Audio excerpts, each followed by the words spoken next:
Welcome my student. তোমরা দেখছো LR classes, সঙ্গে আমি রয়েছি সৌম্য কোলে, তোমাদের বাংলার শিক্ষক। আজ আমরা পড়তে চলেছি সপ্তম শ্রেণীর ভাষা চর্চা বইয়ের প্রথম অধ্যায়টি কি না, বাংলা ভাষার শব্দ।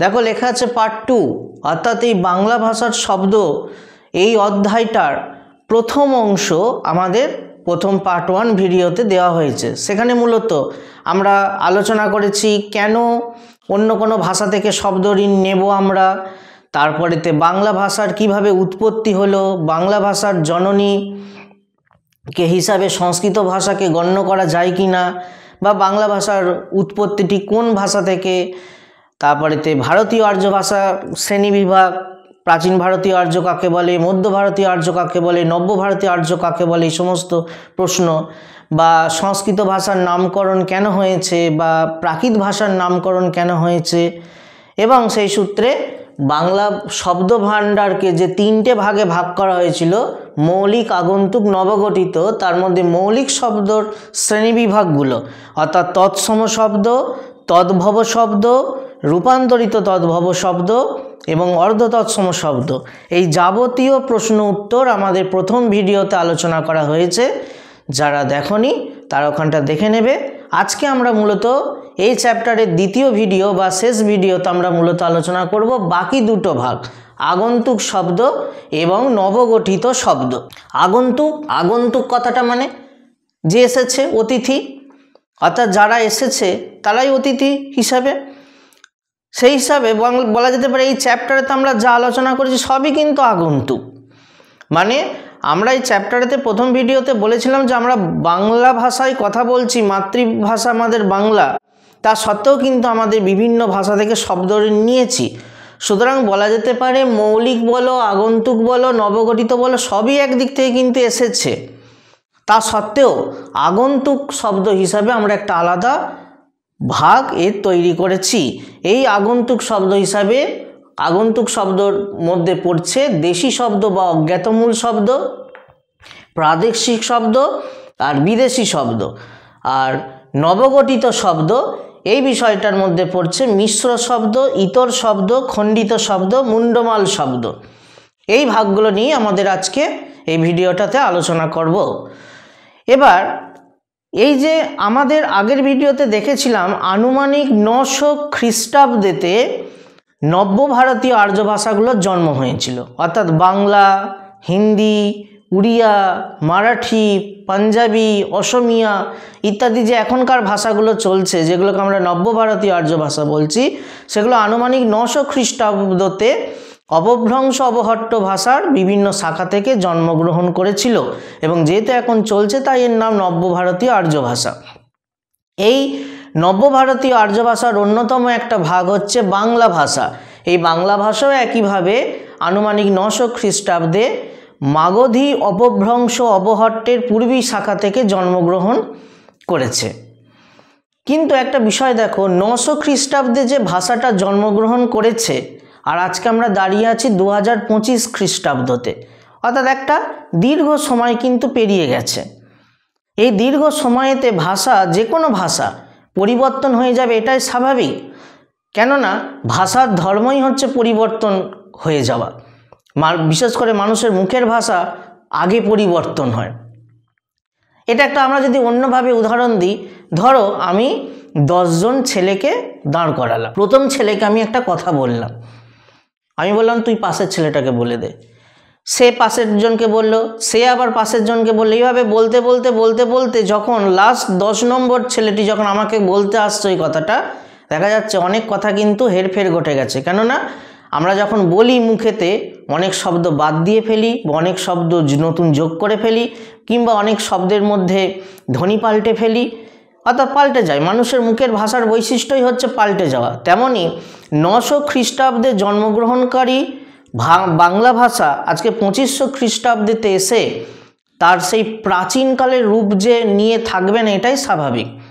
আমরা ভাষাকে একটা শিশুর সঙ্গে তুলনা করেছিলাম আগের ভিডিওতে, সেখানেতে বলেছিলাম একটা শিশু যেমন বড় হয় ভাষারও তেমন বৃদ্ধি ঘটে বা উন্নতি ঘটে। একটা শিশুর ছোটোবেলাকার ছবির সঙ্গে বড় বয়সের ছবির কোনো মিল খুঁজে পাওয়া যায় না। হঠাৎ করে যদি আমারই কোনো একটা ছোট বয়সের ছবি আমাকে কেউ হঠাৎ করে এসে যদি জানায় বা দেখায়, হয়তো আমি নাও চিনতে পারি। এমনভাবে আমাদের পাল্টে যায়, চেহারার পাল্টে যায়, উচ্চতা, আকার, আয়তন, গলার কণ্ঠস্বর, হাবভাব, ভঙ্গিমা সব কিছু পাল্টে যায়। তাহলে একটা মানুষ যদি যেমন বদলায়, নবজাত শিশু থেকে আস্তে আস্তে সে যেমন বদলাতে থাকে, তেমনি একটা ভাষাও বদলাবে। অর্থাৎ 900 খ্রিস্টাব্দে জন্মগ্রহণকারী ভাষা আজকে 2500 খ্রিস্টাব্দেতে এসে কখনোই এক রূপ নিয়ে থাকতে পারে না, তার বদল ঘটে। আর এই বদলটাকে ভালো করে প্রকাশ করবার জন্যই ভাষা বিজ্ঞানীরা বাংলা ভাষাকে মূলত 3টে যুগে ভাগ করলেন: প্রাচীন বাংলা, মধ্য বাংলা, নব্য বাংলা। অর্থাৎ বাংলা ভাষার আদি রূপটাকে বলা হচ্ছে প্রাচীন বাংলা। যখন সে জন্মগ্রহণ করছে সেই সময়টা সালটা কত না 900 খ্রিস্টাব্দ থেকে আনুমানিক 1350 খ্রিস্টাব্দ। মধ্য বাংলা, এটার সময়সীমা হচ্ছে 1350 খ্রিস্টাব্দ থেকে, মানে ওখানে যেটা শুরু হচ্ছে 1350 খ্রিস্টাব্দ থেকে 1760 খ্রিস্টাব্দ। আর নব্য বাংলা 1760 খ্রিস্টাব্দ থেকে বর্তমানকাল। যদিও এখানে আমরা আবার বলে রাখি, ভাষা কিন্তু রাতারাতিভাবে বদলে যায় না। মানে আমরা কখনোই বলবো না 1760 খ্রিস্টাব্দ পেরিয়ে 1761 খ্রিস্টাব্দের 1 জানুয়ারি থেকে 1761 খ্রিস্টাব্দের 1 জানুয়ারি থেকে নব্য বাংলা ভাষা চালু হয়ে গেছে, এটা আমরা বলতে পারি না। এই ভাষা পাল্টায় আস্তে আস্তে, ধরুন আস্তে আস্তে ক্রমশ পাল্টায়। সেটাকে কোনো একটা নির্দিষ্ট দিনক্ষণ, মাহেন্দ্রক্ষণ দিয়ে চিহ্নিত করা যায় না, সেই জন্য আনুমানিক শব্দটা ব্যবহার করে দিই। তো ধরে নেওয়া যেতে পারে যে এই সময়টা থেকে মোটামুটিভাবে এই ভাষাগুলো পাল্টাচ্ছে। যাই হোক, তো এই প্রাচীন বাংলার সময়সীমা 900 থেকে 1350, মধ্য বাংলা 1350 থেকে 1760 খ্রিস্টাব্দ, মানে এটা একটা বিশাল বড় সময়। আর নব্য বাংলা তো আরও বেশি সময়, অর্থাৎ 1760 থেকে এখনও ধরো চলছে।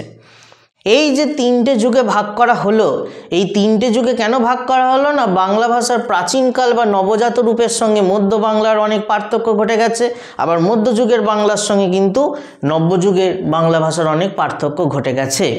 এই পরিবর্তনের পরিপ্রেক্ষিতেই আমাদের বাংলা ভাষার যুগবিভাগ করা হয়। এবার প্রশ্ন জাগতে পারে যে স্যার, আপনি বাংলা ভাষার শব্দ আলোচনা করতে গিয়ে কেন বাংলা ভাষার যুগবিভাগ আলোচনা করতে গেলেন? তার কারণ হচ্ছে এই যে আমরা আগন্তুক শব্দ হিসাবে যাদেরকে আমরা আজকে আলোচনা করতে চলেছি, বা আমরা আগের দিন মৌলিক শব্দ হিসাবে তদ্ভব বা রূপান্তরিত তদ্ভব হিসাবে যে শব্দগুলোকে বলেছিলাম, সেগুলো ঠিক কোন সময়টাতে আমাদের বাংলা ভাষার মধ্যে প্রবেশ করছে, মানে আমরা বাঙালিরা ঠিক কোন সময়তে ওই শব্দগুলোকে, এই আগন্তুক শব্দগুলোকে বা মৌলিক শব্দের অন্তর্গত তদ্ভব শব্দগুলোকে ঠিক কোন সময়তে আমরা ঠিক নিয়েছি ওদের কাছ থেকে ধার বা ঋণ, সেইগুলোকে একটু সময়ের দিনক্ষণের মধ্যে ফেলবার উদ্দেশ্যেই এখানটাতে এই যৌগ বিভাগটা করা। আর একটা বড় কথা হচ্ছে এই যে প্রাদেশিক আগন্তুক শব্দের অন্তর্গত বিদেশি শব্দগুলো ঠিক কেন নিলাম, বিদেশি শব্দগুলোকে ঠিক কেন নিলাম বা কিভাবে নিলাম বা কাদের কাছ থেকে নিলাম, তাদেরকে আমরা পেলাম কোথায়। অর্থাৎ আমি একটা উদাহরণ যদি দিই, যে এই যে চা শব্দটা হচ্ছে চীনা শব্দ, তাহলে তার মানে তো এইটা নয় যে আমি চা শব্দটাকে নেব বলে আমি চীন গিয়ে চা খেয়ে এসেছি আর চা শব্দটাকে নিয়ে এসেছি। বা এই যে চেয়ার শব্দটা নেব বলে তো এমন নয় যে আমি ইংল্যান্ড গেছি তারপরে ইংরাজি শব্দটাকে নিয়ে এসেছি প্যাকে করে, এমনটি নয়। অর্থাৎ নিশ্চয়ই এদের সঙ্গে কোনো না কোনো যোগসূত্র হয়েছে আমাদের, ঠিক কেন হয়েছে বা কী সূত্রে হয়েছে বা কবে নিলাম ইত্যাদিগুলোকে আমাদের এই যুগবিভাগটাকে না আলোচনা করলেই বা না দেখালেই নয়। তো এইটার সঙ্গে এটাকে কিন্তু আমাদের মিলিয়ে পড়তে হবে, তবেই আমরা এই আগন্তুক শব্দগুলোর বৈশিষ্ট্যগুলো ঠিক জানতে পারবো। তো আসা যাক, প্রথমে আগন্তুক শব্দ হিসাবে আমরা বলছি দেশি শব্দ। দেশি মানে যেটা দেশেতে জন্মগ্রহণ করেছে, দেশ বলতে আমাদের দেশ বলতে ভারতবর্ষ, আমরা পশ্চিমবাংলার যদি বাসিন্দা হয় তাহলে আমাদের দেশ বলতে ভারতবর্ষ। তাহলে দেশি শব্দ এগুলোকে আগন্তুক শব্দ। আগন্তুক শব্দের প্রথম ভাগ হচ্ছে দেশি শব্দ, যার আরেকটা নাম অজ্ঞাত মূল শব্দ। উদাহরণ দিচ্ছি, কুকুর, ঢিল, ঝাঁটা ইত্যাদি, গাদা আছে। এই শব্দগুলো কাকে বলবো, দেশি শব্দটি কাকে বলবো? আমাদের আগের ভিডিওটা যদি দেখো তোমরা বা যারা দেখেছো তারা নিশ্চয়ই খেয়াল করেছো, আমরা সেখানে ছক কেটে দেখিয়েছিলাম বাংলা ভাষার উৎপত্তিতে যে আনুমানিক 1500 খ্রিস্টপূর্বাব্দে ইরানীয় আর্যের যে শাখাটা ভারতবর্ষের মধ্যে প্রবেশ করলো তাদের নাম হচ্ছে ভারতীয় আর্য। তো ভারতীয় আর্য নামে 1500 খ্রিস্টপূর্বাব্দে ওই ভাষাগোষ্ঠীটা প্রবেশ করে এবং নিজেদের তারা বলে আর্য, নিজেদেরকে আর্য বলে পরিচয় দেয়। তাহলে 1500 খ্রিস্টপূর্বাব্দের আগে কি ভারতবর্ষে কোনো লোক ছিল না? অবশ্যই ছিল। কেননা 1500 খ্রিস্টপূর্বাব্দেতে যদি ওই ভারতীয় আর্য নাম নিয়ে আর্য ভাষাগোষ্ঠীর মানুষগুলো ভারতবর্ষেতে যদি প্রবেশ করে, এমন তো নয় যে তার আগে তাহলে ভারতবর্ষ একটা জনশূন্য জায়গা ছিল, একটা জঙ্গলে পরিপূর্ণ জায়গা ছিল, ঠিক তা নয়। অর্থাৎ 1500 খ্রিস্টপূর্বাব্দের আগে ভারতবর্ষ আর্যরা ভারতে আসার আগেতে ভারতবর্ষে যে সমস্ত মানুষগুলো বাস করত তাদেরকে বলা হয় অনার্য। যারা এলো তাদের বলা হচ্ছে আর্য, আর যারা আগে থেকেই বাস করত তাদের বলা হতো অনার্য। কেন এরকম নাম হয়েছে সেগুলো আমাদের ইতিহাসের আলোচনার বিষয়। আপাতত আমরা ধরে নেব যারা এসেছে তাদের নাম আর্য, আর যারা আগে থেকেই ছিল তারা হচ্ছে অনার্য। এই অনার্য গোষ্ঠী যারা ছিল নিশ্চয়ই তারাও কথা বলেছে একে অন্যের সঙ্গে। তাদের সেই কথা, তাদের যে ভাষা, সেই তাদের ভাষার অনেক শব্দ কিন্তু সেই সময়ে আর্যরা নিয়েছিল, অর্থাৎ যারা নতুন এসেছিল তারা নিয়েছিল। এবং একইভাবে আর্যদের অনেক শব্দ কিন্তু ওই অনার্যরাও নিয়েছিল। এটা আমরা আগের ভিডিওতেই বলেছিলাম যে এটা একটা স্বাভাবিক ব্যাপার। আমরা যেমন অন্যের কাছ থেকে নিচ্ছি তেমন আমাদের কাছ থেকেও কেউ না কেউ নিচ্ছে। তেমনি 1500 খ্রিস্টপূর্বাব্দেতে যখন আর্যরা আমাদের ভারতবর্ষেতে প্রবেশ করলো, তার আগে থেকে যারা বাস করছে তারা হচ্ছে অনার্য। সেই অনার্য ভাষাগোষ্ঠীর যে ভাষায় কথা বলতো সেই ভাষাগোষ্ঠী থেকে বা সেই ভাষা থেকে অনেক শব্দ কিন্তু বাংলা ভাষার মধ্যে এসেছে।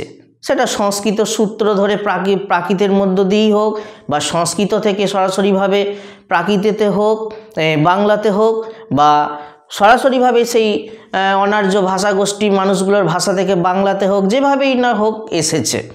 বেশিরভাগ ক্ষেত্রেই দেখা যাচ্ছে সে অনার্য ভাষাগোষ্ঠীর মানুষগুলোর কাছে ভাষাগুলো সরাসরি, ভাষার শব্দগুলো সরাসরিভাবেই বাংলায় চলে এসেছে। এগুলো কি বলা হচ্ছে দেশি শব্দ বা খাঁটি দেশি শব্দ, বা আর এক নাম হচ্ছে খাঁটি বাংলা। এগুলোকে খাঁটি বাংলা বলা হচ্ছে কেন না? খাঁটি বাংলা বলা হচ্ছে না, এগুলো আমাদের নিজস্ব দেশীয় শব্দ বলে। আবার অনেক ক্ষেত্রেই এই দেশি শব্দগুলোর বা খাঁটি বাংলা হিসেবে যাদেরকে আমরা বলছি, এর উৎস বা এর প্রকৃত ধাতুরূপ বা শব্দরূপ খুঁজে পাওয়া যায় না। অর্থাৎ এর উৎস বা প্রকৃতি প্রত্যয়গত উৎস বা শব্দরূপ বা ধাতুরূপ যেহেতু অনেক ক্ষেত্রেই এই শব্দগুলোর খুঁজে পাওয়া যায় না, তাই এগুলোকে অজ্ঞাত মূল শব্দ বলা হয়। সুতরাং আমরা দেশি শব্দ বা অজ্ঞাত মূল শব্দ কাকে বলবো না? ভারতবর্ষে আর্যদের প্রবেশের আগে থেকেই যে সমস্ত অনার্য ভাষাগোষ্ঠীর মানুষেরা বসবাস করত, যাদের ভাষাগুলোকে বর্তমানে অস্ট্রিক, দ্রাবিড়, মঙ্গলয়েড ইত্যাদি ভাষাবংশের অন্তর্ভুক্ত করা হয়েছে, সেই সমস্ত ভাষাবংশ থেকে যে সমস্ত শব্দ বাংলা ভাষার মধ্যে এসেছে তাদের কি বলা হয় দেশি শব্দ বা খাঁটি বাংলা শব্দ। যেহেতু এই দেশি শব্দগুলোর অধিকাংশরই মূল উৎস বা শব্দরূপ বা ধাতুরূপ ইত্যাদি খুঁজে পাওয়া যায় না বা অজানা, তাই এগুলোর আরেক নাম হচ্ছে অজ্ঞাতমূল শব্দ। যেমন কুকুর, ঢিল, ঝাঁটা ইত্যাদি। এছাড়া একাধিক উদাহরণ আছে, এই সমস্ত ভাগের একাধিক উদাহরণ আমাদের পাঠ্য বইটাতেই দেখবে আছে। তাহলে আমাদের দেশি শব্দ সম্বন্ধে বিষয়টা জানা গেল। মোটামুটিভাবে দেশি শব্দ থেকে শুধুমাত্র যেই শব্দই এসেছে তা নয়, অনেক ধন্যাত্মক বা অব্যয়ও এসছে কিন্তু। এরপরে তো আমাদের চলে যাচ্ছি প্রাদেশিক শব্দ, দ্বিতীয় অংশতে, আগন্তুক শব্দের দ্বিতীয়। প্রাদেশিক কথাটা আসছে প্রদেশ থেকে। প্রদেশ মানে হচ্ছে রাজ্য। প্রদেশ মানে যদি রাজ্য হয় তাহলে প্রাদেশিক শব্দ মানে বলবো যে ভারতবর্ষের অন্তর্গত অন্যান্য রাজ্যের যে মাতৃভাষা, সেই অন্যান্য রাজ্যের মাতৃভাষা থেকে আমাদের বাংলা ভাষার মধ্যে যে শব্দগুলো এসেছে তাদেরকে বলা হয় প্রাদেশিক শব্দ। যেমন উদাহরণ দেখো, জাহাজ, এটা একটা হিন্দি শব্দ। হিন্দি ব্যবহার মোটামুটিভাবে ধরো বিহার, তারপরেতে উত্তরপ্রদেশ, মধ্যপ্রদেশ এইগুলোতে রয়েছে। তারপর হচ্ছে বর্গি, এই শব্দটা মূলত মারাঠি শব্দ থেকে এসছে। মারাঠি ভাষা থেকে এসছে, মারাঠি ভাষা অবশ্যই মহারাষ্ট্রেতে প্রচলিত আছে। তারপর হচ্ছে চাহিদা, চাহিদা শব্দটা এসছে পাঞ্জাবি ভাষা থেকে, পাঞ্জাবি ভাষা পাঞ্জাবেতে প্রচলিত আছে। সুতরাং আমরা প্রাদেশিক শব্দ বলতে কি বুঝবো? ভারতবর্ষের অন্তর্গত অন্য রাজ্যের যে মাতৃভাষা, সেই অন্য রাজ্যের মাতৃভাষা থেকে যে সমস্ত শব্দ আমাদের বাংলা ভাষার মধ্যে প্রবেশ করেছে তাদেরকে বলা হয় প্রাদেশিক শব্দ। কিন্তু যদি বলি যে কেন প্রবেশ করলো, খুব স্বাভাবিক, বাঙালিরা বাণিজ্যর জন্যই হোক বা কাজকর্মের জন্যই হোক অন্যান্য রাজ্যেতে গেছে, বা একইভাবে অন্যান্য রাজ্যের বাসিন্দারা আমাদের বাংলাদেশেতে এসেছে।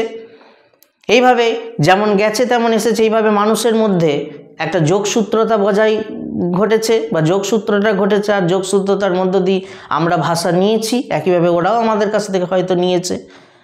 এরপরেতে আসবো বিদেশি শব্দ। এই বিদেশি শব্দটা কিন্তু আমাদের একটুখানি আলোচনার জন্য এই জায়গাটাতে যেতে হবে। বিদেশি শব্দের আগে আমরা একটা উদাহরণ দেখে নিই।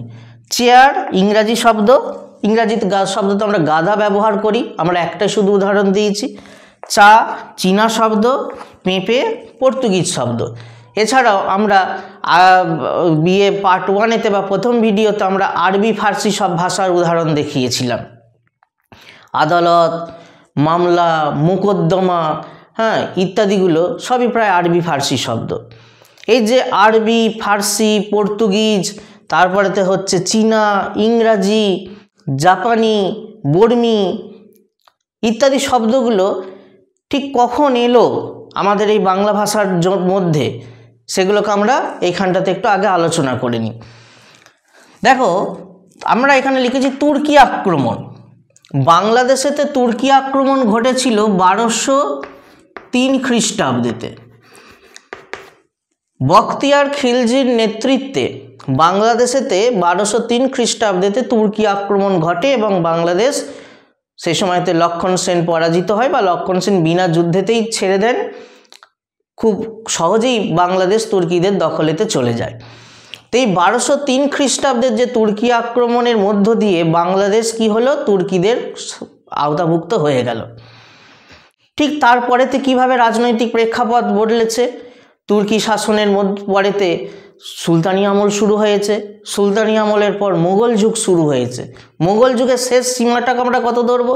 আমরা ধরে নিতে পারি 1757 সালেতে পলাশির যুদ্ধ ঘটে, নবাব সিরাজদৌল্লার পতন ঘটে, ব্রিটিশদের জয়লাভ ঘটে। আর একটা সাল হিসাবে 1765 খ্রিস্টাব্দে দ্বিতীয় বাহাদুর শাহ আলমের কাছ থেকে ব্রিটিশরা দেওয়ানি লাভের অধিকার পায়। তাহলে এই সালগুলো থেকে আমরা বুঝতে পারি মোটামুটিভাবে 1757 বা 1765 এই সময়টা থেকেই কিন্তু বাংলাদেশের শাসন ব্যবস্থা, বা বলা যেতে পারে গোটা ভারতবর্ষের শাসন ব্যবস্থা আস্তে আস্তে ব্রিটিশদের হাতে চলে যায়। তাহলে 1203 থেকে মোটামুটিভাবে 1757 বা 1765 এই সময়টাতে একটা দীর্ঘ সময় আমাদের বাংলাদেশ এবং ভারত ইসলামিক শাসন ব্যবস্থার আওতাভুক্ত ছিল। মানে বিভিন্ন মুসলিম শাসকরা, নবাবরা বা বাদশাহরা মূলত ভারতবর্ষকে এবং বাংলাদেশকে পরিচালনা করেছে। এবার এই ইসলামিক শাসন ব্যবস্থার অন্তর্গত ছিল বলে, বাংলাদেশ সহ ভারত ইসলামিক শাসন ব্যবস্থার অন্তর্ভুক্ত ছিল বলে খুব স্বাভাবিকভাবেই বাংলা ভাষার মধ্যে আরবি ফার্সি শব্দ কিন্তু প্রবেশ করেছে। কেন না, ইসলামিক শাসন ব্যবস্থাতে বা মুসলিম শাসন ব্যবস্থাতে সরকারি ভাষা হচ্ছিল আরবি এবং ফার্সি। যেহেতু সরকারি ভাষা আরবি ফার্সি, বা অনেকে সেই সময়তে মুসলিম শাসকরা বা তার অন্যান্য কর্মচারীরা বা অনেক সাধারণ মুসলিম জনগণও আরবি ফার্সিতে কথা বলতো, সেই সূত্রে সরকারি ভাষার দৌলতেতেই হোক, অর্থাৎ এই যে মধ্যযুগটাতে বেশি করে, মধ্যযুগটা বেশিরভাগটাই ছিল ইসলামিক শাসন ব্যবস্থার অন্তর্ভুক্ত। তাই এই সময়টাতে যেহেতু সরকারি ভাষা হিসাবে আরবি ফার্সি আমাদের বাংলাদেশ এবং গোটা ভারতবর্ষতে চালু, তাই বাংলা ভাষার মধ্যে আরবি ফার্সি শব্দ বেশি করে প্রবেশ করেছে।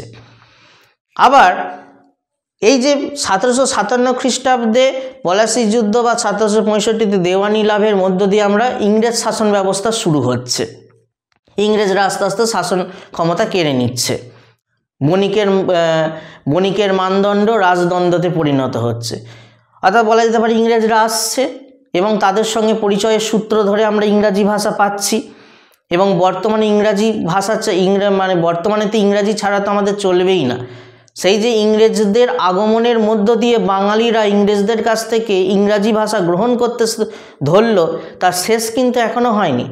আমরা এখন আমাদের ভারতবর্ষে বা বাংলাদেশে ইংরেজ নেই বা ইংরেজরা অধিকার করেনি, কিন্তু আমরা ইংরেজি শব্দ দেদার নিয়েই যাচ্ছি বিভিন্ন কারণবশত। বর্তমানে প্রযুক্তিবিদ্যার উন্নতি, বিভিন্ন ঔষধপত্র, বিভিন্ন খাবার দাবার, আমাদের জীবনযাপন, রুচিবোধ সব কিছুর দিক থেকে আমরা এত বেশি পাশ্চাত্য ঘেঁষা হয়ে গেছি যে আমাদের ইংরাজি ভাষা নিতেই হচ্ছে এবং না নেওয়া ছাড়া উপায়ও নেই। বর্তমানে ইংরাজি এমনই একটা বিষয় যে না জানলে কিছুই আমাদের হবে না কো। যাই হোক, তাহলে এই সময়টা থেকে ইংরাজি শব্দ যবে থেকে ইংরেজরা আমাদের ভারতবর্ষেতে এসছে এবং আস্তে আস্তে শাসন ক্ষমতা কেড়ে নিচ্ছে, তবে থেকেই কিন্তু ইংরাজি শব্দ আমাদের বাংলা ভাষার মধ্যে প্রবেশ করছে। কিন্তু সে তো গেল ইংরাজি শব্দ, কিন্তু বাকিগুলো এই যে পর্তুগিজ, চীনা, তারপরেতে ফরাসি, তারপরেতে বর্মি, ওলন্দা, তারপরেতে হচ্ছে ওলন্দাজদের ভাষা ইত্যাদি বিভিন্ন রকম শব্দ আমরা কি করে পেলাম না, বলা যেতে পারে ইংরেজরা আসার অনেক আগে থেকেই কিন্তু মোটামুটিভাবে আমরা ধরে নিতে পারি সপ্তদশ শতকের দ্বিতীয়ার্ধ থেকে একাধিক বিদেশি জাতি বাণিজ্য করার জন্য আমাদের বাংলাদেশে কিন্তু এসছিল। ফরাসিরা এসেছে, ওলন্দাজরা এসেছে, পর্তুগিজরা এসেছে, দিনেমাররা এসেছে, সর্বশেষে এসেছে ইংরেজরা। এই যে একের পর এক বিদেশি জাতিরা আমাদের বাংলাদেশেতে বাণিজ্য করার জন্য এসেছে, তারা দীর্ঘদিন থেকেছে, আর সেই থাকার মধ্য দিয়ে আমরা তাদের কাছ থেকে কিন্তু অনেক তাদের ভাষার শব্দ পেয়েছি। আবার তাদের থেকে হয়তো ইংরেজরা নিয়েছি, ইংরেজদের থেকে আবার আমরা নিয়েছি বিভিন্নভাবে, অর্থাৎ প্রত্যক্ষভাবে বা পরোক্ষভাবে এই সমস্ত বিদেশি শব্দগুলো আমাদের বাংলা ভাষার মধ্যে প্রবেশ করেছে। সুতরাং বুঝতে পারছো যে কেন আমরা এই ছকটাকে করেছিলাম। সুতরাং এই ছকটার দিকে লক্ষ্য রাখলে আমরা বলবো আগন্তুক শব্দের অন্তর্গত বিদেশি শব্দ বলে যাদেরকে আমরা চিহ্নিত করছি, আরবি, ফার্সি, ইংরাজি, চীনা, পর্তুগিজ, যাদেরকে আমরা আগন্তুক শব্দের অন্তর্গত বিদেশি শব্দের কোটাতে ফেলেছি, তারা ঠিক কিভাবে এলো না, মধ্যযুগেতে বা তুর্কি আক্রমণের মধ্য দিয়ে, তুর্কি আক্রমণ থেকে একেবারে পলাশির যুদ্ধ বা দেওয়ানি লাভের আগে পর্যন্ত দীর্ঘদিন মুসলিম শাসন ব্যবস্থার অন্তর্ভুক্ত ছিল বলে আরবি ফার্সি ভাষা এসেছে।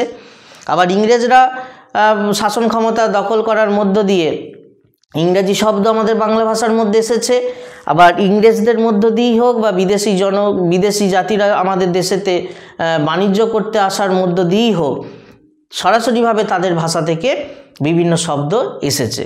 সুতরাং এই বিদেশি শব্দ আগমনের চিত্রটা বুঝতে গেলে আমাদের এই ছকটা অনিবার্য ছিল, তাই আমাদের এটা আলোচনা করার বিষয়। এবং বলা যেতে পারে বেশিরভাগ বিদেশি শব্দই মূলত এই তুর্কি আক্রমণের সময় থেকে বর্তমান কাল পর্যন্তই প্রবেশ করেছে। তাহলে এর আগেতে প্রাচীন বাংলা যখন ছিল, তখন মূলত প্রাচীন বাংলার সময় আমাদের এই মৌলিক শব্দগুলো অর্থাৎ তৎসম, তদ্ভব, এই সমস্ত শব্দগুলো প্রবেশ করেছে। আর নবগঠিত শব্দটা মূলত আমরা এখন নিজেদের প্রয়োজনে তৈরি করে নিয়েছি। অর্থাৎ বোঝা যাচ্ছে তিন ধরনের শব্দটি কোন সময়টাতে প্রবেশ করতে পারে। যদি এগুলোকে পুরো রাতারাতিভাবে ভাগ করা যায় না, আমরা বারবার বলছি, আমরা আনুমানিক ধরে নিতে পারি মৌলিক শব্দ এসেছে প্রাচীন বাংলার সময়সীমাটাতে। আগন্তুক শব্দগুলো মূলত আগন্তুক শব্দের অন্তর্গত দেশি শব্দ বাদে প্রাদেশিক শব্দ বা বিদেশি শব্দগুলো এসেছে মূলত এই সময়টাতে, এবং প্রাদেশিক শব্দ বা বিদেশি শব্দ এখনও আমাদের ভাষার মধ্যে প্রবেশ করছে। আর নবগঠিত শব্দটা আমাদের বিভিন্ন প্রয়োজনেতে যখন প্রয়োজন পড়েছে তখনই আমরা তৈরি করে নিয়েছি। তো সুতরাং প্রাদেশিক শব্দ কাকে বলে আমাদের বলা হলো, আর বিদেশি শব্দ আমরা কাকে বলবো, যে একইভাবে বিদেশ থেকেই বিদেশি যে সমস্ত শব্দগুলো ভারতবর্ষের বাইরে অন্য কোনো দেশের ভাষা থেকে আমরা নিয়েছি তাদের বলা হচ্ছে বিদেশি শব্দ। প্রাদেশিক আর বিদেশি শব্দের পার্থক্যটা কি? প্রাদেশিক শব্দ ভারতবর্ষেরই অন্তর্গত অন্য কোনো রাজ্যের মাতৃভাষা থেকে নিচ্ছি, আর বিদেশি শব্দ ভারতবর্ষের বাইরে অন্য কোনো দেশের ভাষা থেকে আমরা নিচ্ছি। এই গেল আমাদের আগন্তুক শব্দ। এবার আমাদের আসছে নবগঠিত শব্দ। নবগঠিত মানে নতুনভাবে গঠন করে নিয়েছি যে শব্দগুলো, মোটামুটিভাবে নবগঠিত শব্দ এই নব্য বাংলা থেকেই স্টার্ট। হ্যাঁ, অর্থাৎ নবগঠিত, তা বলে নববাংলাতে যে আমাদের এই বিদেশি শব্দ বা প্রাদেশিক শব্দ নিচ্ছি না তা নয়, নিচ্ছি, ব্যবহার করছি, বা এখনও হয়তো নব্য বাংলার যুগেতেও আমরা মৌলিক শব্দ নিচ্ছি, ব্যবহার করছি। এটা পুরো থেমে থাকে না, এটা চলতেই থাকে। তো স্বাভাবিকভাবে আমরা ধরে নিতে পারি এই নবগঠিত শব্দগুলো নব্য বাংলা যুগ থেকেই মোটামুটিভাবে একটু তৈরি হতে শুরু করেছে। নবগঠিত শব্দ মানে নতুনভাবে গঠন করা হচ্ছে। কারা করছে? আমরা করছি। অর্থাৎ খুব মজার ব্যাপার হচ্ছে, আমরা শুধু এক ভাষা থেকে নিয়েই থেমে থাকিনি, কখনো কখনো আবার একাধিক ভাষা থেকে শব্দ নিয়ে আবার একটা নতুন করে তৈরি করে নিচ্ছি। মানে ধর আমাদের যদি একটা ধারের প্রয়োজন হয়, আমার হয়তো 50 টাকা কারো খুব প্রয়োজন, আমি একটা বন্ধুর কাছে ধার না নিয়ে এর কাছ থেকে 30 টাকা নিলাম, ওর কাছ থেকে 20 টাকা নিলাম, অর্থাৎ দুটো বন্ধুর কাছ থেকে নিয়ে আমি 50 টাকার করলাম। নবগঠিত শব্দটা ঠিক, নবগঠিত শব্দের অন্তর্গত মিশ্র শব্দটা ঠিক ওই রকমই। যখন দুটি ভাষার উপাদান বা দুটি ভাষার অংশকে এক জায়গায় করে আমরা একটা শব্দ তৈরি করছি, সেটাই হচ্ছে মিশ্র শব্দ। যেমন উদাহরণ দিয়েছি, দেখো স্কুল ঘর। স্কুলটা হচ্ছে ইংরাজি শব্দ, ঘরটা হচ্ছে বাংলা। তাহলে দেখো স্কুল ঘর শব্দটা তৈরি করেছি একটা ইংরাজি শব্দ আর একটা বাংলা শব্দ নিয়ে। আবার লাঠি চার্জ, লাঠিটা হচ্ছে হিন্দি শব্দ, চার্জটা হচ্ছে ইংরাজি শব্দ। তাহলে একটা হিন্দি আর একটা ইংরাজি মিলে আমরা এই লাঠি চার্জ শব্দটাকে তৈরি করেছি। সুতরাং মিশ্র শব্দ বা সংকর শব্দ কাকে বলবো? যখন দুটি ভাষার অংশ নিয়ে আমরা একটা নতুন শব্দ তৈরি করব, তাকেই বলা হচ্ছে মিশ্র শব্দ বা সংকর শব্দ। দুটি ভাষার কখনো কখনো গোটা গোটাটাই নিয়ে নিতে পারি, যেমন এখানে গোটা গোটা উপাদানগুলো নিয়ে নিয়েছি। আবার কখনো কখনো দুটি ভাষার একটা শব্দ নিলাম, বা আর একটা শব্দের হয়তো প্রত্যয়টাকে নিলাম, সেটাও হতে পারে, বিদেশি প্রত্যয়টাকে নিলাম, সেভাবেও শব্দ গঠন করতে পারি। এবার আসছে ইতর শব্দ। ইতর শব্দ বলতে অশ্লীল শব্দ। হ্যাঁ, বাংলা ভাষার মধ্যে আমাদের অনেক এরকম ইতর শব্দ আছে, সেটা নিশ্চয় তোমাদের ব্যাখ্যা করে বোঝাতে হবে না। আমাদের বন্ধু বান্ধবদের সঙ্গে কথা বলার সময় তো আমরা অনেক ক্ষেত্রে এরকম ইতর শব্দ ব্যবহার করি। হ্যাঁ, এগুলোকে কিন্তু আমাদের বাংলা ভাষার ঠিক সৌন্দর্য বৃদ্ধি করেছে সেটা বলবো না কো, তবুও বাংলা ভাষার মধ্যে যেহেতু এগুলো চলছে, বাঙালিদের মুখে চলছে, তাই এগুলোকেও আলোচনার মধ্যে চলে আসে। অর্থাৎ ইতর শব্দ বলতে ঠিক কি বুঝবো না, যে সমস্ত শব্দ একটা অপরাধ জগতের ভাষা বা অশ্লীল ভাষা রূপে গণ্য, যেগুলোকে অন্তকে ভদ্র সভ্য সমাজে বা সকলের কাজ সামনাসামনি প্রকাশ্যে বলা যায় না, সেগুলোই মোটামুটিভাবে বলতে পারি আমরা ইতর শব্দ। যেমন দেখো গুলমারা, গেঁজানো এবং আরও গাদা আছে। এক কথায় অনেক গালাগালি বা এই সমস্ত শব্দগুলোই ইতর শব্দের মধ্যে পড়ে। এবার এখানে একটা বলে রাখা ভালো, ইতর শব্দ কি কখনো সাহিত্যের মধ্যে আসতে পারে? হয়তো পারে না, কেউ হয়তো কোনো সাহিত্যিক যদি আনে সেক্ষেত্রে আমরা একটু হাসাহাসি করি, কিন্তু তবুও বলবো অনেক ক্ষেত্রে কিন্তু ঊনবিংশ শতকের অনেক নাট্যকার এরকম বেশ কিছু ইতর শব্দ তাদের নাটকের মধ্যে ব্যবহার করেছে, প্রবন্ধের মধ্যে ব্যবহার করেছে। আমরা যদি দুটো উদাহরণ দিই, দীনবন্ধু মিত্র তার নীলদর্পণ নাটকে এরকম অনেক ইতর শব্দ ব্যবহার করেছেন, কিংবা কালীপ্রসন্ন সিংহ তার হুতম প্যাঁচার নকশা গ্রন্থে এরকম অনেক শব্দ ব্যবহার করেছেন। হ্যাঁ, কেন করেছেন না, তাদের গ্রন্থগুলোকে বাস্তব জীবনের আরও কাছাকাছি নিয়ে যাওয়ার জন্য। যেহেতু ইতর শব্দগুলো আমাদের বাস্তব জগতেতে ব্যাপকভাবে ব্যবহার হয়, তাই তাদের নাটককে বা তাদের গল্পকে বা তাদের প্রবন্ধকে মানুষের জীবনের কাছাকাছি নিয়ে যাওয়ার জন্যই তারা এরকম ইতর শব্দগুলোকে ব্যবহার করেন। অর্থাৎ আমরা বলতে চাইছি ইতর শব্দকে কি সাহিত্যের আওতাভুক্ত করা যায়? কেননা দেখো এটা নিয়ে একটা সমস্যা। সাহিত্য কথার একটা অর্থ হচ্ছে সৌন্দর্য, সাহিত্য সৌন্দর্য সৃষ্টি করে, আবার ইতর শব্দ সৌন্দর্যের হানি ঘটায়। তাহলে ইতর শব্দকে সাহিত্যের মধ্যে আনতে গেলে নিশ্চয় সাহিত্য তার মূল লক্ষ্যতে পৌঁছাতে পারবে না, সাহিত্য সৌন্দর্য সৃষ্টি করতে পারবে না। ঠিক এদিক থেকে আমরা ইতর শব্দকে সাহিত্যের শব্দ বা সাহিত্যের মধ্যে আমরা দিতে পারি না বা অন্তর্ভুক্ত করতে পারি না।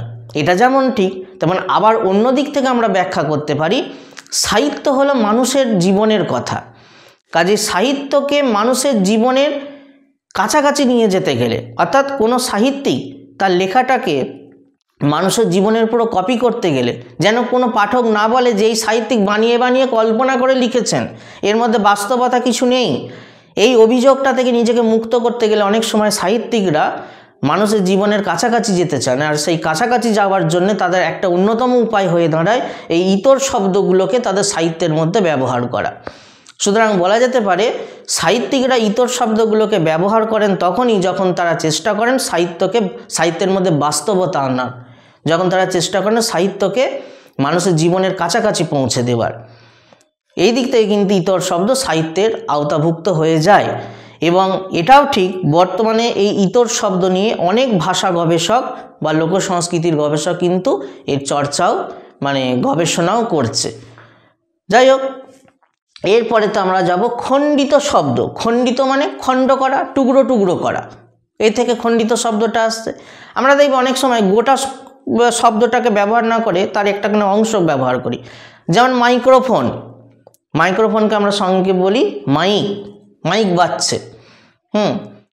কিংবা হয়তো বাইসাইকেল, তাকে আমরা সংক্ষেপে বলছি বাইক। কিংবা হয়তো সংবাদপত্র, এই নিউজ পেপার, ইংরাজি থেকে আমরা যখন বাংলাতে আসছি তখন আমরা বলছি পেপার। তাহলে এই শব্দগুলোতে দেখো আমরা গোটা শব্দটা ব্যবহার করছি না, এর একটা সংক্ষিপ্ত অংশ বা একটা খণ্ডিত অংশ ব্যবহার করছি, এটাকে বলা হচ্ছে খণ্ডিত শব্দ। আর আসছি মুন্ডমাল শব্দ। মুন্ড মানে কি? মুন্ড মানে মাথা, আর মাল কথাটা আসছে মালা থেকে, অর্থাৎ মাথার মালা। হ্যাঁ, কালী ঠাকুরের মূর্তি নিশ্চয়ই দেখেছো তোমরা, কালী ঠাকুরের গলাতে মুন্ডমালা থাকে, অর্থাৎ বিভিন্ন রাক্ষসদের মাথাগুলোকে কেটে দেখবে ওখানেতে একটা মালা তৈরি করা হয়েছে, অর্থাৎ মাথা দিয়ে একটা মালা তৈরি করা। এটা শব্দের ক্ষেত্রে কিভাবে চলে এলো? অনেক ক্ষেত্রে শব্দের 3টে বা 4টে শব্দের প্রথম বর্ণটাকে নিয়ে আমরা একটা অনেক সময় শব্দ তৈরি করে ফেলি। যেমন দেখো র ভা বি, এটাকে আমরা যদি পরিপূর্ণ রূপ লিখি রবীন্দ্র ভারতী বিশ্ববিদ্যালয়, রবীন্দ্র ভারতী বিশ্ববিদ্যালয়। যদি বলি ক বি মানে কলিকাতা বিশ্ববিদ্যালয়, যদি বলি বি ভা বি মানে বিশ্বভারতী বিশ্ববিদ্যালয়। আমরা অঙ্কতে গ সা গু, ল সা গু, এদের পূর্ণরূপগুলো নিশ্চয় তোমরা পড়েছো, ইংরাজিতেও আছে। ইংরাজিতে VIP very important person, OTP one time password. তাহলে এই বিষয়গুলোকে দেখো কি ইংরাজি কি বাংলা, এখানেতে কি হচ্ছে 3টে শব্দে বা 3টে 4টে শব্দের প্রথম বর্ণগুলোকে নিয়ে আমরা একটা আলাদা শব্দ করে ফেলছি। অর্থাৎ প্রথম বর্ণগুলোকে যদি মাথা ধরি তাহলে এই প্রথম বর্ণ মাথাগুলোকে নিয়ে আমরা একটা মালা তৈরি করছি বা একটা শব্দ গঠন করছি। এগুলো কি বলা হয়? মুন্ডমাল শব্দ। এই মুন্ডমাল কথাটা দিয়েছেন বা বাংলা ভাষাতে নামকরণ করেছেন সুকুমার সেন, অর্থাৎ সুকুমার সেন নামক এক ভাষাবিদ এই মুন্ডমাল শব্দর নামকরণটা করেছেন। তাহলে মুন্ডমাল শব্দ কাকে বলবো না, যখন একাধিক শব্দের প্রথম বর্ণগুলোকে নিয়ে আমরা একটা নতুন শব্দ তৈরি করি তখন তাকে বলা হয় তখন তাকে বলা হয় যে মুন্ডমাল শব্দ।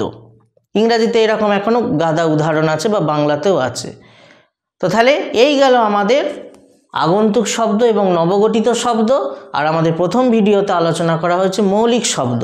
এই দুটি পার্ট 1 এবং পার্ট 2 অর্থাৎ প্রথম ভিডিও এবং দ্বিতীয় ভিডিও নিয়ে আমাদের টোটাল এই বাংলা ভাষার শব্দ বিষয়টাকে আলোচনা করা হলো। এখানেতে মূলত প্রশ্ন, আগের ভিডিওতে কি কি প্রশ্ন হয় সেগুলো আমরা আলোচনা করেছি। এখানে তো আজকের যে দুটো পার্ট আলোচনা করা হলো সেগুলো মূলত কি ধরনের প্রশ্ন হতে পারে? কিছুই না, কাকে বলে এবং উদাহরণ। অর্থাৎ দেশি শব্দ কাকে বলে, উদাহরণ, প্রাদেশিক শব্দ কাকে বলে, উদাহরণ, বিদেশি শব্দ কাকে বলে, উদাহরণ, বা এইগুলো।